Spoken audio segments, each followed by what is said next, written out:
수학을 수강하시는 여러분 안녕하십니까? 오늘은 지난번에 그 수기에 나오는 국리 부분을 공부하고 있었죠. 계속 국리 두 번째 부분을 하도록 하겠습니다. 이 국리장은 너무 많아서 제가 나눠서 하고 있는데요. 지난번에 그 국리 그 이치를 연구하는 학문에 대하여 할 때 그 진리를 탐구하고 공부하는 방법에 대해서 공부했습니다. 오늘은 그 독서 방법 그리고 이 소학을 읽는 법, 뭐 사설을 읽는 법, 육경을 읽는 법, 그리고 그 역사서를 읽는 법까지 공부를 하도록 하겠습니다. 아시다시피 이 성악지묘는 이 선조한테 바치는 글이죠. 율곡이 선조한테 이 바치면서 전하 죄송합니다. 전하께서는 이렇게 하시옵소서라는 이야기를 계속 끊임없이 하고 있습니다. 그 뒤로 계속해서 공부를 할 텐데 어떤 것들이 있냐면 일단 우리 그 이치를 연구하는 학문에 대하여 공부하고 있죠. 첫 번째 독서의 방법, 그리고 수학을 읽는 법, 사설을 읽는 법, 육경을 읽는 법, 그리고 역사서를 읽는 법 등에 대해서 율곡 선생님이 무슨 말씀을 하셨는지 하나하나 살펴보도록 하겠습니다. 처음에 이 독서의 방법에 대해서 이야기를 하고 있는데 율곡이 이야기하기 여기 지금 대축계, 이 주역 대축계를 먼저 이야기합니다. 제가 지난번에도 말씀드렸지만 율곡은 글을 쓸 때 처음에 신이 살피건대 그러면서 이제 자기 이야기를 먼저 하죠. 그리고 뭐 육경, 사서, 뭐 주자, 뭐 정자 그 옛날 성현들이 하신 말씀을 쭉 하고 그리고 마지막으로 또 신이 살피건대 하고 끝내는데 오늘 공부하는 부분은 그 국리 중간 부분이기 때문에 신이 살피건대 부분은 없습니다. 그리고 이제 여기서 얘기하는 이제 주역을 얘기하고 있어요. 주역 대축계에 이르기를 요 상에서 말하였다. 그러니까 하늘이 산 속에 있는 것이 대축계이니 군자는 이것을 본받아 예전에 지나간 말과 행동을 많이 알므로써 그 덕을 쌓는다. 대축계 상사에서 나오는 말인데 이 이야기를 왜 시작을 했는가 한번 살펴보도록 하겠습니다. 먼저 이제 그 본문을 한번 살펴보겠습니다. 이 상활 보면은 주역에는 처음에 괴사가 있고 단사가 나오고 상사가 나오고 또 효사가 나오죠. 여기서 지금 상은 대상전에서 상활 이야기를 하고 있어요. 그래서 천재산중 하늘이 산중에 있습니다. 하늘이 산 가운데 있어요. 그리고 그것이 바로 대축이다. 대축계는 그 궤 이름이에요.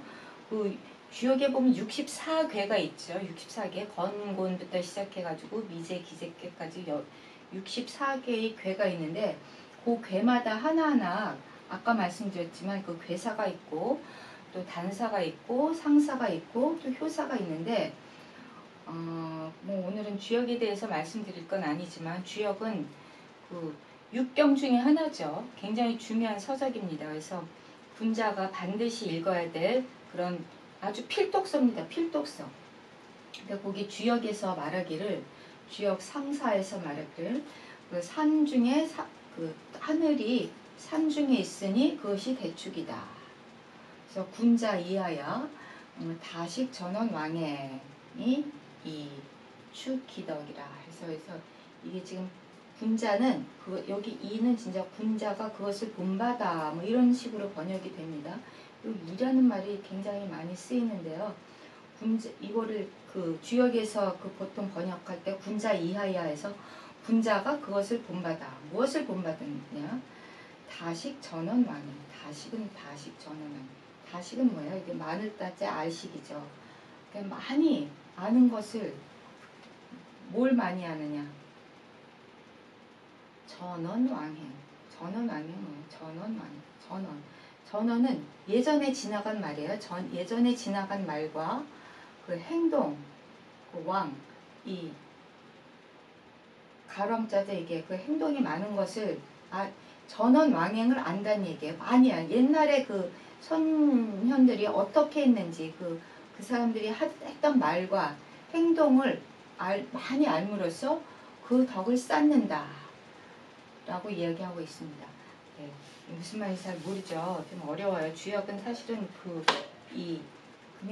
그냥 보고 있으면 무슨 말인지 이게 호랑이 꼬리를 밟고 뭐 등에 올라타고 막 그런 얘기 많이 나와요. 뭐 무슨 말인지 상징적으로 이야기하기 때문에 이해가 잘 안 되는 말이 많은데 그거를 갖다가 정자 우리 계속 나오는 정이천 정자가 보통 이 정이천 정명도 두 아주 훌륭한 형제가 있죠. 둘 다 엄청난 석학인데 정이천 여기서는 지금 정이천을 얘기하고 있습니다. 정이천이 얘기하기를 요거 지금 정이천이 얘기해요. 여기 지금 맞네. 요 군자가 옛 성현들의 말과 행동을 봐서 그 행동에서 그 처세 방법을 살피고 그 말에서 그들의 마음을 엿보아서 그 마음을 새기는 것이 대축계이다. 그래 대축계의 뜻을 이야기하고 있습니다. 제가 요 지금 조금 그러면서 이게 바로 이제 이치탐구도 같이 이야기했는데 그리고 주자는 또 주자가 얘기해요. 주자는 이야기하기를 이게 온 세상의 이치는 미묘하고 정밀하여 저마다 그 합당한 무엇이 있다라고 얘기해요. 그러므로 예나 지금이나 바꿀 수 없는 그 무엇이 있는데 이게 이제 그 성인들이 그 이치를 다 밝혔기 때문에 그 말이나 행동은 세상 사람들이 길이길이 변하지 않는 법도가 될 수 없다. 그래서 그 나머지 이치를 순수히 따르는 사람은 군자로서 길할 것이며 그 이치를 저버린 사람은 소인으로 또 흉하다. 하면서 이제 그 이치를 탐구하는 학문에 대해서 이야기를 합니다. 그 주자도 마찬가지로. 그래서 사물의 이치를 탐구하기 위해서 이제 이야기를 하는 거죠. 계속 얘기하기를 그 이치를 탐구하는 데는 깊은 데서 가까운 곳, 깊은 데로 또는 가까운 곳에서 깊은 데서 가까운 곳으로 먼 곳에서 순서에 따라 차츰차츰 나아갈 것이요 조급히 서두르거나 절박한 마음으로 구해서는 안 된다. 우리가 공부를 할 때 항상 그러죠. 그 천리길도 한 걸음부터 그리고 첫 술에 배부를 수 없다. 그러니까 하나하나 조금씩 나아가야 된다라고 이야기합니다. 그게 이제 그 경물치지이기도 하고요. 또 선지후행이기도 합니다. 처음부터 이제 근데 그게 또 조금씩 하다 보면 어느 순간 확 화령완통하는 경우도 있어요. 근데 그렇게 우리는 뭐 한 번에 확 깨닫고 이러는 거는 사실은 유학에서는 조금 경계하죠. 그런 경우는 흔치 않습니다. 그리고 이 공자도 그 얘기를 해요. 빨리 이루려고 하면 도리어 이루지 못한다. 그래서 길을 갈 때 우리 지름길을 찾아서 휙 가려고 그러는 것. 그거는 좋은 방법이 안 됩니다. 그러니까 소처럼 우직하게 조금씩 끝없이 가는 것. 그래서 이제 그 제자리에 딱 도달하는 것. 그것을 중요시하죠. 그래서 어쨌든 이 하나하나 한 계단 올라가는 거를 이렇게 중요시합니다. 그리고 공부를 할 때 그리고 그 나가는 것이 빠르면 물러가는 것도 빠르다. 왜 그러냐? 빨리 하다 보면은 휙 우리 그 뭐든지 금방 잘하게 되면 또 금방 훅 떨어지기도 합니다. 굉장히 조심할 일이죠. 이게 우리 돈을 벌 때도 마찬가지예요. 돈을 조금씩 아주 그냥 일을 해서 조금 벌어간 사람, 그래서 돈을 많이 번 사람들 있죠. 이런 사람들은 돈이 쉽게 없어지지 않습니다. 또 쉽게 쓰지도 않죠. 근데 이 돈을 갑자기 확 번 사람들이 있어요. 이런 사람들은 돈이 훅 하고 날아가기도 하고 또 쉽게 쓰고 이렇습니다. 그렇지만 공부도 마찬가지예요. 공부를 할 때 차근차근 조금씩 해서 이렇게 쭉 올라가면 어느 순간 딱 깨달음이 있을 때 그거는 이제 정말 자기의 깨달음은 없어지지 않습니다. 지금 그런 거를 그 이치 탐구를 하는 데 있어서는 그렇게 그래서 얕은 데서부터 깊은 데로 나가고 가까운 데서 먼 곳으로 나가고 순서에 따라 차츰 나가야 된다 라고 얘기해요. 그러니까 여러분 뭐 일을 하다 보면은 사실 좀 마음이 조급하고 바쁘고 답답하고 그럴 때 많죠. 그런데 그렇다고 해서 확 하면 될까요? 안 될까요? 잘 안 됩니다. 그런 거를 얘기하고 있어요. 특히 이제 공부할 때 공부하는 방법에 대해서 이제 쭉 이야기를 하고 있어요. 그래서 이게 그 글을 볼 때는 먼저 그 글 뜻을 이해하고 그 의미를 알고 그래야 이제 조금씩 조금씩 나가는 것이지, 그렇지도 않고 그냥 갑자기 확 되어지는 것, 이런 거는 쉽지 않고 되지도 않는다라는 거를 이야기하고 있습니다. 그 독서의 방법에 대해서 계속 얘기하고 있는데, 이게 나가는 것이 빠르면 물러가는 것도 빠르다. 이제 공자나 맹자나 다 그 얘기를 계속해요. 빨리 이루려고 해봤자 도리어 이루지 못한다. 그래서 특히 우리 독서 방법 공부할 때 너무 급한 마음을 가지고 막 그냥 뭔가 하려고 하면은 제대로 안 된다. 이게 그 독서뿐만이 아니라 우리의, 아까도 말씀드렸지만 모든 일을 하는 데 있어서 그냥 조급한 마음으로 빨리빨리 하려고 그러면은 오히려 안 되죠. 마음을 비우고 천천히 서서히 하다 보면은 그 대신에 끊임없이 하다가 중간에 말면 소용없죠. 놓지 않고 계속 하다 보면은 어느 순간은 이루어질 때가 있습니다. 바로 독서는 그렇게 해야 된다 라고 이야기하죠. 그리고 또 중요한 게 책은 그 책 자체도 의미가 없어요. 책도 여러 종류의 책들이 있죠. 아주 그냥 뭐 죄송한 얘기지만 좀 형편없는 책도 많이 있습니다. 근데 양서, 좋은 책을, 그러니까 왜 성현들이 하신 말씀, 그런 책들을 우리가 이제 고전이라고 하죠. 그 고전들을 잘 공부를 해야 되죠. 그 고전은 우리한테 있어서 도를 전수해주는 수단이다라고 얘기했어요. 그리고 그 책 아까도 말씀드렸지만 책 그 자체는 의미가 없습니다. 왜냐하면 우리가 도를 깨닫게 해주는 책이 아니면은 별로 좋은 책 아니에요. 그러니까 소위 말해서 뭐 이게 좀 적절한 표현인지는 모르겠지만 황색 잡지라는 것들 있죠. 아무짝에 이렇게 함부로 얘기하기는 좀 그렇지만 어쨌든 우리한테 이렇게 뭔가 좀 큰 깨달음을 줄 수 있는 좋은 책이 아니라 눈을 즐겁게 하고 잠시 기분 좋게 만들어주는 아주 얄팍한 서적들도 많이 있죠. 그런 책들은 도를 전수해주는 수단이 안 되겠죠. 그런 것은 의미 없습니다. 그리고 이 도를 자신의 몸에서 찾은다면은 그 다음엔 책에서 찾는다. 이게 뭐냐면 우리 그런 얘기 있죠. 사람은 책을 만들고 책은 사람을 만든다. 책하고 사람과의 관계는 아주 불가분의 관계예요.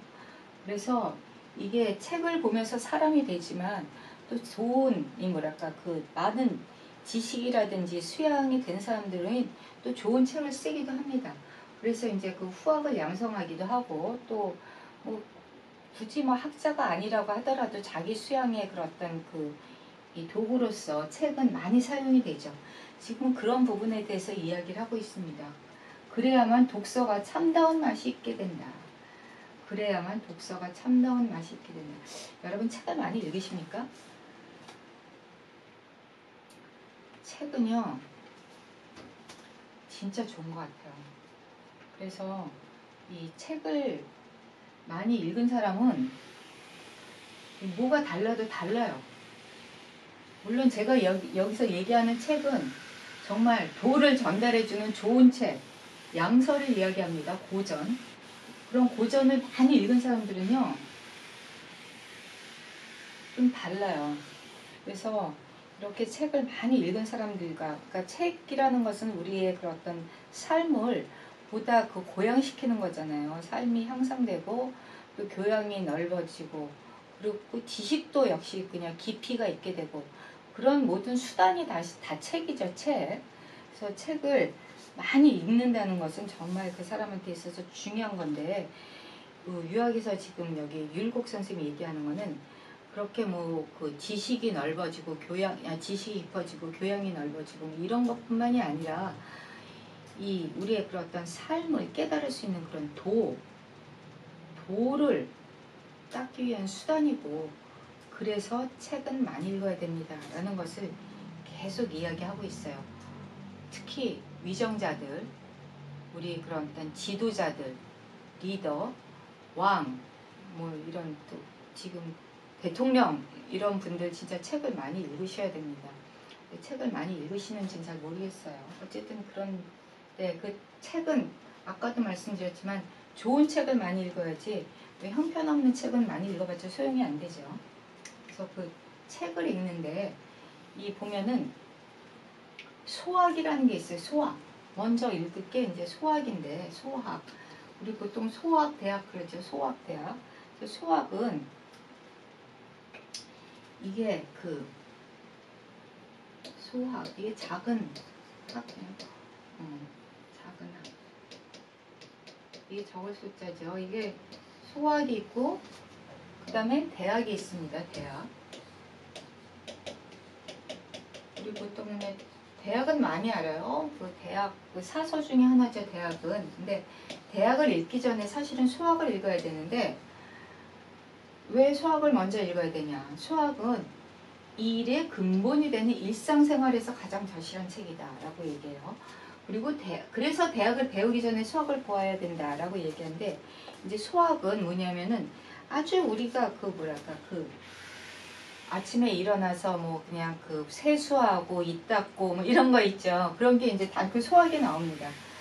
그래서 의관을 잘 정제하고, 그리고 또 뭐 손님이 오면은 다 인사 잘하고, 마당 깨끗하게 쓸고, 집 청소 깨끗이 하고, 그런 어떤 우리 행동거지들을 이야기하는 게 다시 수학이에요. 그러니까 일의 근본, 그러니까 일상생활에서 아주 절실함, 이런 것들이 수학인데, 이 수학을 먼저 공부하고 그 다음에 그 대학을 공부해야 된다라는 얘기를 하는 이유가, 수학에서 이제 심성, 우리 심성에 대한 함양 공부가 일단 무르익어야 그 다음에 이제 대학에서 그것들을 제대로 할 수 있다라고 얘기해요. 그러니까 사람이 우리 보통 기본이 되어야 된다라고 얘기하죠. 기본. 아주 삶에 있어서 가장 기본적인 것. 그게 바로 수학이죠. 수학. 수학이 공부가 안 돼 있으면은 행동 거지가 엉망진창이에요. 행동 거지. 우리 기본적인 행동. 아까도 말씀드렸지만 아침에 일어나서 뭐 깨끗하게 그 세수하고 뭐 옷 입고 뭐 그러면서 이제 그 청소하고, 또 이 손님 오면 인사하고 부모님한테 인사하고, 그런 어떤 어려운 일 아닌 것 같지만 또 쉬운 일도 아닙니다. 우리가 삶을 사는 데 있어서. 그런 것들이 이제 되어진 다음에, 행동거지가 되어진 다음에 이제 그 다음에 공부를 해야 되는데, 그게 이제 그 다음에 이제 사서를 공부하는 거죠. 그래서 사서를 읽는 법. 그리고 나서 이제 제일 처음에 읽는 게 바로 대학이에요. 대학. 수학이 되면은 그 다음에 이제 대학이 되는데, 대학은 덕에 입문하는 책이라고 했어요. 덕. 그래서 보면은 이 대학은 옛사람들의 그 학문과 그 요지에 관해서 공자가 말한 것을 증자가 기록한 것이라고 해요. 증자. 보통 대학을 증자가 썼다라고 이야기합니다. 증자가 썼다고. 근데 노골적으로 얘기해서 그 논어는 뭐 공자가 쓰고, 대학은 증자가 쓰고, 그리고 주명은 자사가 쓰고, 대학은 맹자는 맹자가 쓰고, 그렇게 보통 이야기하죠. 근데 이게 워낙 옛날 책이라서 그 말이 꼭 그 저희 전문가들, 전문적으로 공부하시는 분들을 얘기 들어보면은, 그런 옛날 그 책의 그 저자를 어떻게 확실히 알 수 있겠는가, 이게 과연 그 대학을 증자가 썼다는 것을 뭐 입증할 수 있는가, 뭐 이런 얘기도 하시지만, 그래도 일단은 대학은 증자가 썼다는 거가 지금 정설로 되어 있어요. 증자, 그러니까 증자. 그리고 그 논어는 공자, 중용은 자사, 맹자는 맹자, 이렇게 얘기하고 있습니다. 근데 어쨌든 이 대학은 그 공자님이 하신 말씀을 쭉 기록해 놨어요. 공자가 그 말씀하신 거를 기록했고, 그리고 이제 증자는 이제 공자 제자죠. 증자의 그 문인들이 또 증자가 한 말을 기록한 것으로서, 우리 그 지난번에도 얘기했죠. 대학 처음 대학 지도는 제명령적하고 제친민하고 제지어지성이라고, 삼강령 8조목이 쭉 나오는 아주 우리 이 고전 중에 고전이죠. 대학. 근데 대학만 있느냐? 그 다음에 논어가 또 있습니다. 논어. 아까도 말씀드렸지만 그 사서는 대학, 논어, 맹자, 중용 4개죠. 이 논어는 그 공자와 공자의 제자들이 주로 이제 묻고 답한 것을 쭉 기록한 책입니다. 그래서 이게 뭐 논어 같은 경우는 공자 얘기를 직접 들을 수 있다라고 생각을 하기 때문에, 공자님 말씀이 참 뭐랄까 지극히 훌륭하시다, 대단하시다라고 얘기하죠. 왜 훌륭하고 왜 대단하나요? 우리의 삶을 하나하나 향상시킬 수 있는 좋은 말씀들, 금과 옥저 같은 말씀들이 너무나 많고요. 그대로 또 실천했던 사람도 있죠. 실천한 사람이 누구죠? 네. 공자제자 중에 안현이라는 사람이 있습니다. 안회, 우리 안자라고도 하고 안현, 안회 다 같은데 이분은 진짜 공자님 말씀을 몸소 체험하고 실천하고 그러셨죠. 그러다가 안타까운 일은 좀 일찍 돌아가셨지만 어쨌든 그래서 그런 삶을 산다는 것 그게 참 정말 중요하죠. 그래서 이게 보면 논어의 말씀 굉장히 평범한 것 같아요. 처음에 뭐 하기 싫지는 부려벼라 하면서 배우고 익히면 또한 즐겁지 아니한가 뭐 굉장히 평범한 얘기예요. 그리고 유붕자원 방려면 불영낙화라 멀리서 친구가 찾아오면 그 또한 뭐 즐겁지 아니한가. 그리고 인부지 불온이면 불역분자 호하라 해서 그 남들이 나를 알아주지 않아도 성내지 않으면 또 군자답지 아니한가. 이게 논어 1장에 나오는 얘기인데 이렇게 그냥 우리의 평범한 일상적인 삶을 이야기하고 있는 것 같아요. 그래서 그렇지만 그럼에도 불구하고 이게 솔직히 쉬운 얘기는 아닙니다. 공부하고 이게 위기지약, 위인지약이라는 것이 있죠. 그래서 위기지약 같은 경우는 이제 그 논어에서 얘기하는 그 학문은 완전 위기지약이죠. 나를 위해서 공부하는 것들. 그러면 내가 즐겁고 위기지약 같은 경우는 남을 위해서 공부하는 거기 때문에 남한테서 평가를 받아야 되고 그래 인정을 받아야 되고 그렇기 때문에 사실은 위인지약은 조금 힘듭니다. 그렇지만 그럼에도 불구하고 우리가 공부하는 대부분은 위인지약인 경우가 너무나 많죠. 위기지약을 얘기하신 분이 이제 그 공자님이시에요. 그리고 이 얘기가 논어 얘기가 잠깐 나와서 말씀을 계속 드리자면 제가 논어에서 좋아하는 부분들이 굉장히 많지만 지지위지지 부지위부지 시지하라 그런 말이 있어요. 그러니까 아는 것을 안다고 하고 모르는 것을 모른다고 하는 것이 그것이 아는 것이다. 뭐 이런 이야기들이에요. 그러니까 굉장히 평범한 얘기인 것 같지만 사실 여러분 그 생각해 보세요. 알면서도 그 뭐랄까 이 아는 것을 안다 그러고 모르면서 안다 그러고 이런 사람들 참 많아요. 알면은 조금 아는 걸 갖고 막 그냥 침소봉대해서 아는 척 엄청 하고 알지도 못하면서 막 아는 척하고 그런 사람들 많죠. 근데 그런 거는 진짜 아는 것이 아니다. 아는 거는 안다고 얘기하지만 모르는 건 모른다고 얘기하는 것. 그런 것들이 참 양심적인 행위입니다. 그런 것들을 이야기하고 있어요. 그리고 또 얘기하기를 그런 책을 읽었을 때나 읽지 않았을 때나 이 논어를 읽었을 때와 읽지 않았을 때 읽지 않았을 때도 똑같고 읽었을 때도 똑같고 그거는 읽지 않은 것과 같다 같은 얘기예요. 논어 아까 말씀드렸지만 그 논어에 나오는 금과 억저 같은 구절들이 너무나 많거든요. 그 책을 줄줄줄줄 읽었어요. 다 읽고 뭐 외워요. 하나하나 다 외우는데 외우기만 하고 뭐 자기 삶에서 전혀 행동하지 않아. 그러면 어때요? 읽은 것과 안 읽은 것과 소용이 없다. 어떤 책을 읽었을 때 그 책을 읽으면 그 다음에 그 사람이 뭔가 변화가 돼야죠. 그런데 읽기 전이나 읽은 후나 별 차이가 없다. 그러면은 뭐 안 읽는 거나 똑같죠. 그런 거는 책 읽을 필요도 없습니다. 그런 책 뭐하러 읽어요? 그리고 그 다음에 또 나오는 게 맹자예요. 맹자는 성인의 도를 보고자 하는 데서 시작한다. 그래서 우리 맹자도 역시 딱 공부하다 보면 이제 쭉 그냥 이 기가 막힌 내용들이 엄청 많이 나오죠. 맹자 처음에 양유양 찾아가서 하는 얘기부터 시작해가지고 이제 이 재선왕한테 또 하는 얘기 완전히 이 고자와의 설전 얘기 들어보면 기가 막힙니다. 맹자 같은 경우는 엄청 단련가죠. 그래가지고 이제 이 맹자 얘기를 누구도 감히 반론을 제기하지 못해요. 어쨌든 구구절절 옳은 얘기를 하는데 그 얘기가 사실은 정말 아까도 말씀드렸지만 모든 사서들이 다 금과 옥저 같은 얘기지만 맹자를 읽어보면 완전히 시원해요. 그러면 어쩜 이렇게 말을 잘할까 아주 그냥 콕콕콕콕 찍어서 뭔가 이게 진짜 토론의 달인입니다. 맹자는. 그래서 맹자를 한번 읽어보면은요 이게 말빨이 있습니다. 말빨이. 이럴 땐 이렇게 얘기하고 저럴 땐 저렇게 얘기하고 탁탁탁탁 그 대처하는 기술이 정말 대단해요.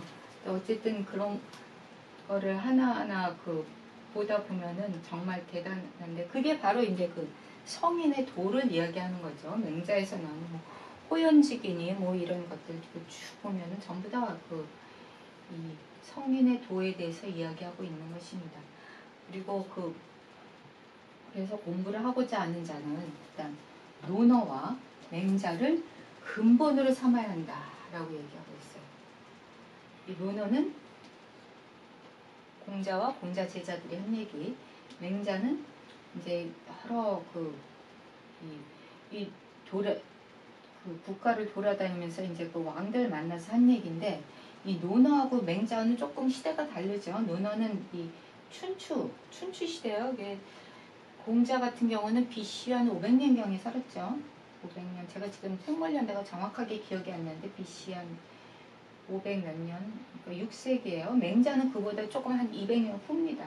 이 맹자는 전국시대 사람이죠. 그래서 옛날에 보면 춘추 전국시대라고 아시죠, 여러분?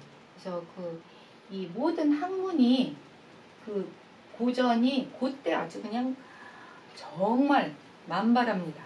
아주 그냥 춘추 전국시대 때 맹자, 뭐 공자, 뭐 심지어 여러분들 뭐 노자 다 이 시대 사람이에요.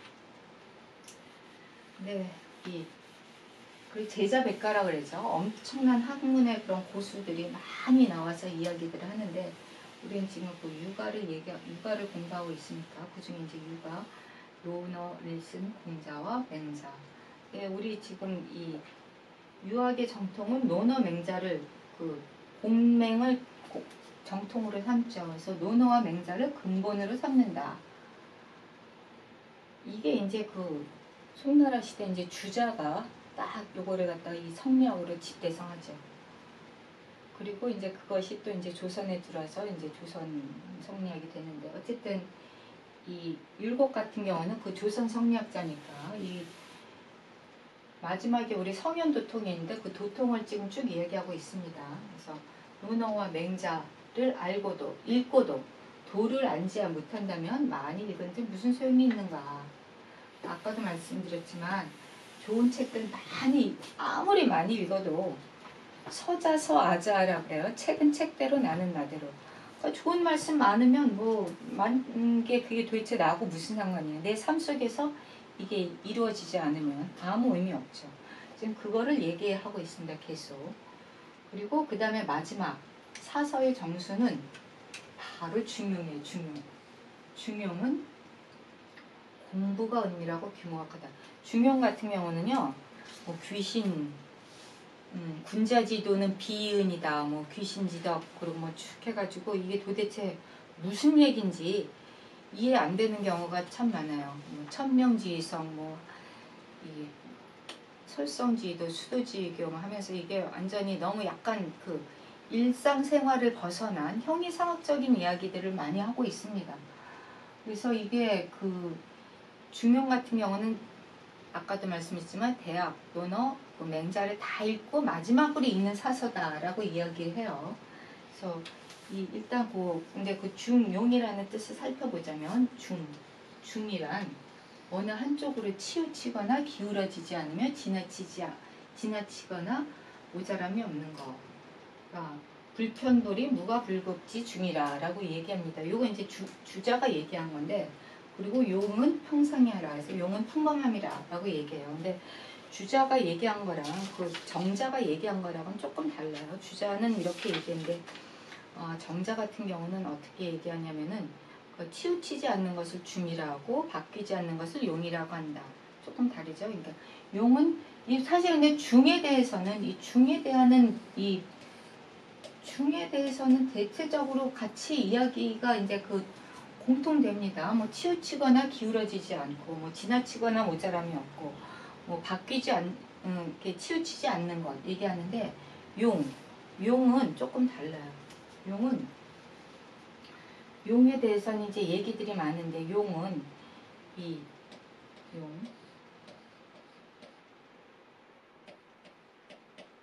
같은 경우 이제 이 주자 같은 경우는 평범함이라고 그랬거든요. 근데 정자 같은 경우는 이 용은 바뀌지 않는 거라고 그랬어요. 바뀌지 않는 것. 그리고 중은 온 세상에 그런 어떤 바른 도리이고 용은 세상을 움직일 수 있는 이치이다 해서 뭐 이런 걸 채용이라는 것도 있는데 그런 얘기도 하기도 합니다. 어쨌든 학자마다 이 이야기들이 다른데 어쨌든 중용은 사서의 아주 핵심이죠.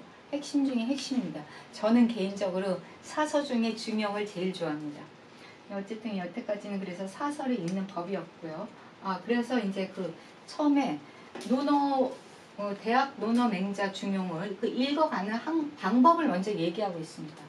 제일 처음에 대학을 읽어서 그 규모를 잡고, 그 다음에 논어를 읽어서 근본을 세우고, 그 다음에 맹자를 읽어서 성인의 뛰어난 기성을 보고, 그 다음에 중용을 읽어서 옛사람들의 미묘한 도리를 본다 했어요. 그러니까 그래서 처음에 그 대학은 규모를 세운다고 했죠. 규모를 잘 잡고, 그 다음에 논어를 읽어서 근본을 세우고, 처음에 대학은 규모를 잡고, 논어를 읽으면서 근본을 세우고, 맹자를 읽으면서 성인의 뛰어난 기상을 보고, 그 다음에 중용을 읽으면서 이제 미묘한 도리. 이 미묘한 도리라는 게 참 어려운 일이죠. 도리도 그냥 도리가 아니라 미묘한 도리예요. 그 미묘한 도리를 구한다라고 이야기하고 있습니다. 그러니까 사서가 얼마나 중요한지 아시겠죠, 여러분? 이 사서는요, 옛날 그 조선시대 선비들은 완전히 달달달달달달 외우고 있었어요. 이게 과거 시험 그 교과서였죠. 이 대학 논어 맹자는 이게 뭐 보통 우리 한두 번씩 읽기도 힘들죠. 이거를 뭐 만독씩 합니다. 만독. 여러분 중용 만독, 맹자 만독, 논어 만독, 대학 만독 10,000번씩 읽는 거예요. 우리 보통 한 번, 두 번, 뭐 세 번, 네 번, 10번, 20번이 아니라 100번, 1000번도 아니고 10,000번씩 읽어요. 10,000번. 진짜 10,000번씩 읽어요. 그런 기록이 있습니다. 10,000번씩 읽었다니. 대단하죠. 네. 그 다음에 이제 육경으로 가겠습니다. 육경에 이제 이 처음에 얘기하는데 육경은 뭐가 있죠? 여기 지금 시경부터 나오는데 시경, 이 육경이 시경, 그 다음에 서경, 얘기, 춘추, 주역, 악기 이게 육경이죠. 이 육경에 대해서 지금 계속 얘기하고 있어요. 근데 처음에 이제 시경부터 나오는데 시경을 읽는 사람은 온 마음을 다해야 된다. 그러면서 이제 이것 공자가 얘기하는 거예요. 너희들은 왜 시를 배우지 않느냐. 그래서 우리의 뜻과 정서를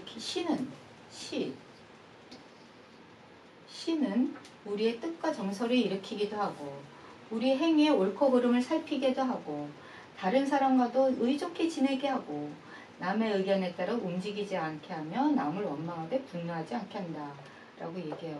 공자 같은 경우도 지금 시를 굉장히 중요하게 해서 옛날에 공부 많이 하신 분들은 그냥 뭐 문자 이게 그냥 달달달달달 법조 내고 이런 게 아니라 시도 보고 또 활도 쏘고 굉장히 호방했어요. 그러니까 이게 우리 보통 공부한다 그러면 뭐 교과서 달달달달달달 외워가지고 이제 그 시험 보고 시험 잘 봐서 이제 그 성적 좋으면 공부를 잘했네 못했네 그런 거 갖고 따지죠. 그런 거 아닙니다. 시도 보고 그 다음에 예경이 아까 얘기했지만 얘기도 있고 그 다음에 서경도 있고 서경은 그 삼왕오제 이왕삼재의 도를 살피고 그 다음에 이 서경에서 처음 그리고 이 서경에 나오는 게 요수노탕 문무주공 얘기가 쭉 나오죠. 그러니까 요임금, 순임금, 뭐 우임금, 탕임금, 문왕 뭐 이게 이걸 옛날에 3대라고 하죠. 계속 율곡도 이 요수노 이 옛날 고대에 있었던 아주 태평천국 요거를 계속 이야기하는데 그게 이제 서경에서 나옵니다. 서경 그거를 지금 계속 이 율곡도 이야기하고 있어요. 이 육경 옛날에 중요한 그 경전이죠. 그리고 그 다음에 계속 그리고 우리 계속 얘기하고 있는데 주역은 뭐 주역을 왜 공부하냐. 주역은 때를 알고 형세를 파악하는 것이다 라고 얘기해요. 사실은 이 주역은 이 역서가 이제 점서죠. 점서. 그래서 그때그때 달라요. 그러니까 점치는 책인데 이게 주역이 우리 그냥 보통 점치는 책 해가지고 우습게 보면 안 됩니다. 이 주역은 진짜 그때그때 달라요. 때를 알고 형세를 파악하는 것이에요. 그것이 바로 주역이다. 그래서 주역은 배우는 사람은 시세에 따라 나아가고 물러설 줄 안다. 이것이 도를 따르는 것이다. 내가 지금 이거를 어떻게 해야 되는가, 그거를 알고 행동하는가. 이게 약간 이렇게까지 얘기하기는 좀 그렇지만, 주역하는 사람들은 요거 지금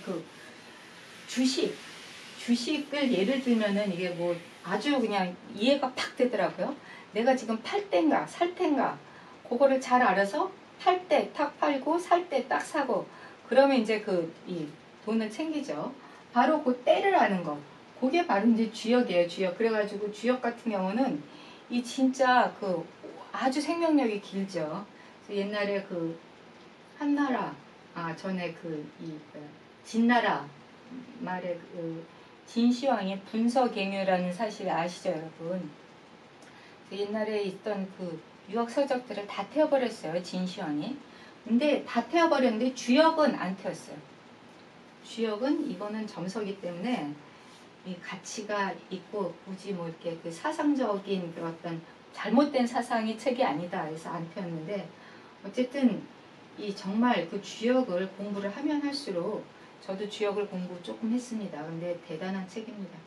아까도 말씀드렸지만 처음에도 우리 아까도 대축계 나왔지만 그 괴에 따라서 진짜 다 달라요. 다 다르고 그때그때 다르고, 그 다른 것을 잘 파악해서 어떻게 행동하느냐, 그것이 바로 도를 따르는 것이다.